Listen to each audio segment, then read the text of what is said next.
Good morning everyone. আজকে ছিল আমার এক্সাম দুর্গাপুরে, তাই আমি সকাল সকাল বেরিয়ে পড়লাম। এক্সাম আমার সেকেন্ড শিফটে ছিল, 11টায় রিপোর্টিং টাইম। তাও হাতে আমি অনেকটা সময় নিয়ে বেরিয়েছি, কারণ এক্সামে যতটা সম্ভব তাড়াতাড়ি পৌঁছানো উচিত। এই তো ট্রেনের টিকিটও আমার কাটা হয়ে গিয়েছে, এবার আমি ট্রেনে উঠে পড়ি।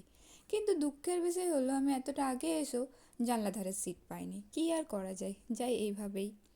দুর্গাপুরে আমি নেমে পড়লাম, আবার এখান থেকে আমাকে 16 কিলোমিটার রাস্তা যেতে হবে। লিফটটা বন্ধ ছিল, যদিও আমি লিফটে যাই না, সিঁড়ি দিয়েই উঠি।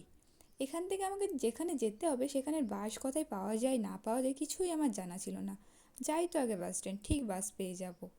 বাস আমি পেয়ে গিয়েছিলাম, কিন্তু বাসে কি মারাত্মক ভিড় ছিল। এতটা রাস্তা 1 ঘন্টা পুরো দাঁড়িয়ে দাঁড়িয়ে গিয়েছি। কী আর করা যায়, লাইফে ছোটোখাটো স্ট্রাগল তো করতেই হবে।